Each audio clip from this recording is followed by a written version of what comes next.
So no roadmaps or dev diaries in the future of Marvel Contest of Champions. Kabam respond to the video that I made at the weekend. Arabic language being stopped for the game.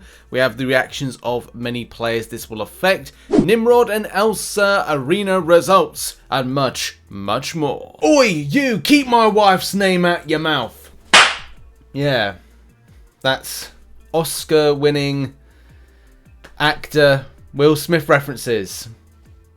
Very weird if you saw the Oscars last night. Very weird. And if you don't know what that reference is, go and have a look. It's all over Twitter and has that rock kind of reaction to it like it was last time. Awards ceremony references from Monday. Now it is going to be a busy old week here on the channel because we're going to be wrapping up a lot of the stuff from last month. We're also going to be wrapping up the stuff that's going to be coming for the new month. We're also going to be doing a little bit of Act 7 step-by-step 100% of everything guides, and especially lots of arena grinding because, hey, we've got to grab those units if you want those offers, especially for July 4th deals. And also, before we go anywhere, a thank you. And a thank you to those that support the channel as a YouTube member and as a Patreon. You're on screen right now. Much love to you all. Also, those that support on twitch.tv/RichTheMan live. Should be doing a live stream tonight because I got to do arena because I need those units for the 10k completion 7.46 offer. Now I'm going to stop singing. We now go from podcasts to potentially a load of players exiting the game from Arabic language speaking countries. Apparently. I say that with kind of like a little bit of sarcasm, but also a little bit of truth at the same time. So one thing that popped up over the weekend or last few days was that, well, Kabam aren't going to be rolling out the Arabic language anymore. A few players reached out to Kabam on this one, and Kabam said, anytime we make a decision to stop localizing a certain language, it is not a decision we make lightly. In this case, supporting right to left text required a lot of resource, and the cost and effort associated with translating to Arabic compared to the size of the player base that play the language no longer made sense to continue. So if anybody's worrying that they'll lose players as a result of this, apparently not many people played with the Arabic language on. So that kind of gives you an idea. Many more people were reaching out to Kabam on this, you know, first of all wanting to know why, what was happening, and you know, saying not to delete it, of course. There was a point here that I was like, that's a bit, how do you, we want to be responsible for this, why is this racism dealt with? It's not. I'm sometimes, that's a, why you go, no, it's sad, but how this is a business decision from Kabam. But I do make a lot of money, so I don't know, maybe it would have been better to just don't keep running. Or maybe like employ like people within, like bilingual people within Kabam to kind of like further translate stuff. I don't know. And that's could have been a better idea. Maybe just like, or maybe just like hire someone from Fiverr to do it for a low cost fee to do it once a month, or like get someone for, I don't know. I'm thinking about ideas for a company that should have had ideas about this in the first place. So any case, yeah, big sad on that one, because look, a lot of people are kind of like interested in the continuation of this. Now onto a very important story right here. So this is a follow-up from a video I made on Friday. I thought this was a very good video. Like a lot of the times I might be going, people may be going, oh, this isn't a very good video, that's not a very good video from anybody that creates YouTube content. However, what I did was I spent several hours looking over all of the dev diaries, and to give you an idea, there's something like close to like 8 dev diaries based on the 2020 load of dev diaries they put out when you know, the stuff went down with the problems, the burnt out and bored history of the game. And then what I did was I kind of put all together all the different stuff, and I may have missed out like a couple of things, but most points of the stuff was there. And this is stuff that Kabam haven't delivered on. To give you an idea, the spreadsheet's on the screen right now. Look. Okay, let's go over this just quickly, right? If you want to see the full video, go and check it out. I'll probably put a link in the description to it. And there's loads of stuff that were announced back, you know, 2021, 2020, and where they are with 2022. The red markers indicate, and I did have a key for this, saying in orange, somewhat in-game, green, completed in-game, red, not being delivered in-game, blue, Kabam went back on a word, or it's lacking in-game, right? And there's loads of stuff, like the Wish Crystal, and like a date, the year in which they've been announced, and the fact they either have been delivered or haven't been delivered. And that's like the key element of that video. It's a very well researched video. I put a lot of effort into kind of putting this video the video together, and I felt that this covers a lot of the situation. Going, look, well, where's Alliance Raids? That was announced back in like 2020. Where's all the other stuff? Yes, pandemic. Yes, this. Yes, that.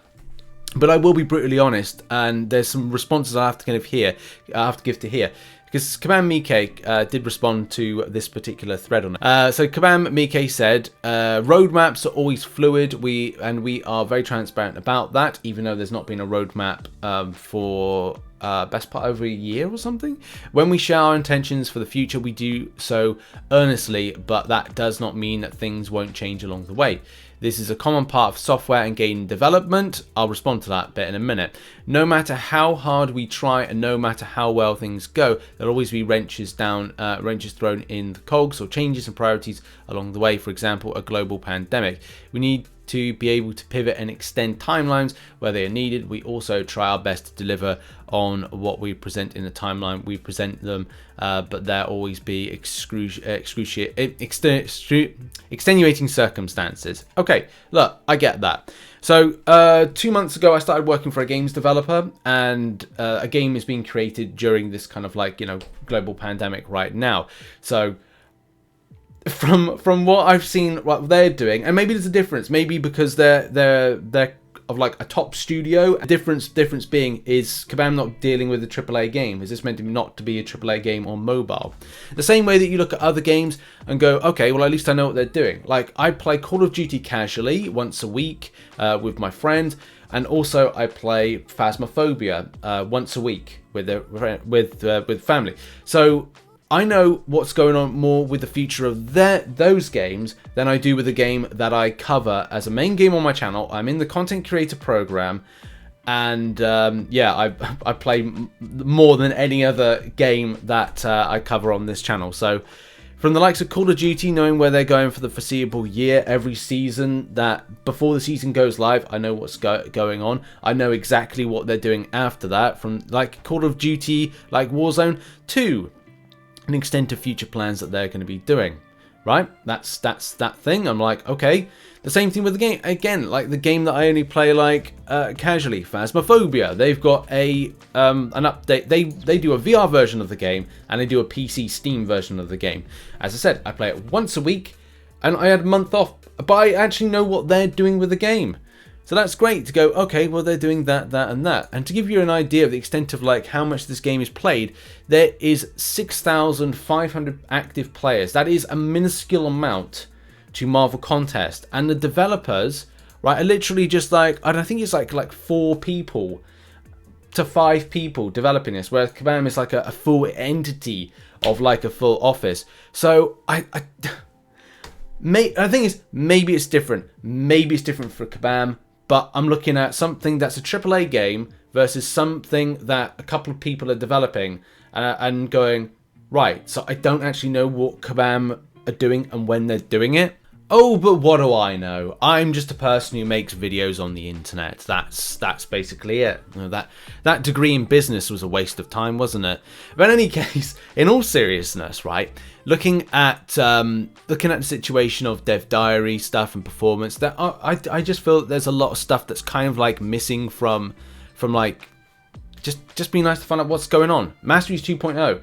I've wanted Masteries 2.0 since this game started, or at least I was thinking about switching Masteries more regularly. The great idea of going, oh, I can switch my Masteries to go into Arena with Suicides, I can switch them out when I do AQ, I can switch them to Suicides if I want to do Alliance Wars, I can switch them out when I want to do map content, or like story mode content, and just having that element of freedom, which was just like such a cool idea when it was pitched. The same way that, as I said, other games like Marvel Future Revolution, which came out in the summer, was able to have that already pre-built and in place. And this is where the nice element of transparency really comes into Marvel Contest. And we like that really kind of like solid I think that's when the improvements started coming in of like 2020 to 2021. We had that kind of like good enough vibe of a year, you know, before the problems of the parry decks input issues were kind of like later on in the like July of 2021. At least we had that like, you know, really good time where the game felt like, you know, Kabam were working on stuff. And as we kind of like, we see there's a lot of green right here. And even in 2021, where like stuff is being built, but then it just seems like stuff shifts. And this was, you know, during the pandemic. Kabam did very well to start putting in some decent stuff.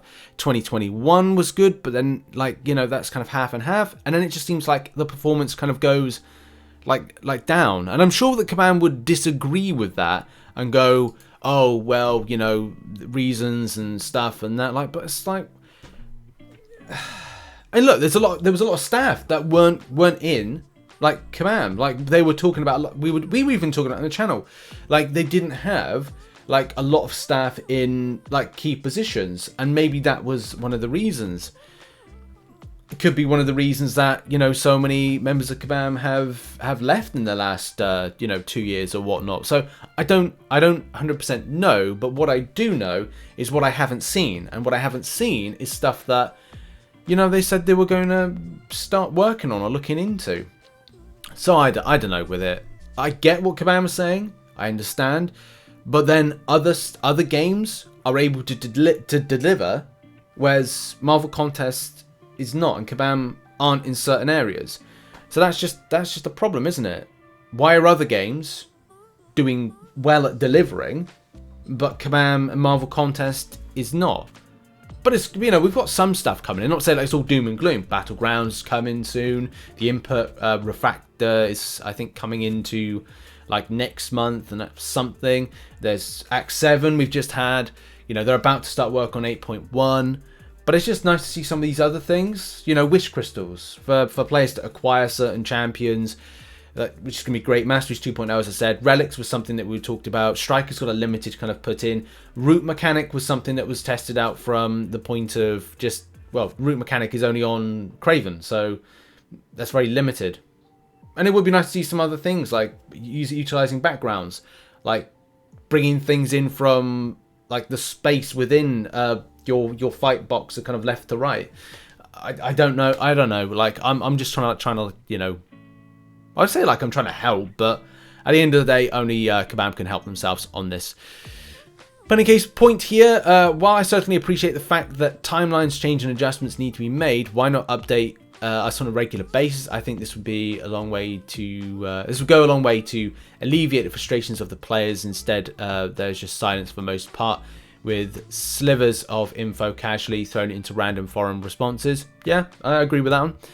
The last Dev Diary was May 2021. That's almost a year ago. You all promised to keep us updated regularly, not yearly. This is certainly a promise that that can be kept despite wrenches thrown into the development timelines. No, I don't think that's a good point. Just to say, like, just would be nice to kind of like find out where you're up to. It hypes up the community. You know, the same way that Phasmophobia hyped me up, Call of Duty hyped me up, and any other game that decides to go, look, this is what we're up to. You know, it's just like hypes me up with interest. Yeah, it's nice to expect the unexpected with Marvel Contest, but I also like to kind of know, oh great, so we might see in 2022 Masteries 2.0. Oh, we might see in 2023 something else from the list. You know, it's just one of these kind of like, okay, well, that's still in the plan. Oh, things didn't go well. Things we had to bring in more staff. It's just nice, you know, to kind of like feel the part of you can understand the journey, rather than going, well, we're going to see the Wish Crystal anytime soon. Relics, Strikers, are they going to come back? What's happening? Social progression? What is going on? Nobody knows. But now, in all seriousness, we've got to go over arena results. Elsa, Bloodstone, and Nimrod. Nimrod went a lot higher than expected, and unfortunately it sets a sad precedence moving forward. Now, here we go with some of the results. Check out Marvel True Course later on for the full breakdown of the results. And look, here's some results that I've picked up. Also, shout out to my Discord and Twitter for those that have posted to myself, and it's great to have that. So shout out to everybody that's been very kind with giving results. 82.7 mil was enough for position 77. 80 mil was enough for position 87. So that gives you like an idea. 10 positions for 2.7 mil. That's incredible. But still, it sets a very annoying precedence that we'll have to shoot close to like, what, 80 mil in order to kind of like get a champion like this in the basic. That's high. We'll talk about like full results of previous arenas in a second. But first of all, if you want the 5-star Nimrod, 20.6 mil, or 20.006 mil, sorry. And Elsa, 60.2 was enough is milled enough to get position 86. 30.4 mil was enough for position 297. There's not much more data, unfortunately, to kind of give close to the 400 or 500 marks, but at least it can give you an idea that on round 2, a good prediction for this will be the following. 65 mil for 6-star Elsa Bloodstone, 28 mil for 5-star Elsa Bloodstone, 80 mil, sadly, for 6-star Nimrod, 20 mil for 5-star Nimrod. In any case, that has been the show. Thank you very much for watching. Check out some of the other content located on screen right now, and also check out the video I posted about the Dev Diaries quite recently. It's a very fun deep dive, and I'll see you in the next video. Bye bye.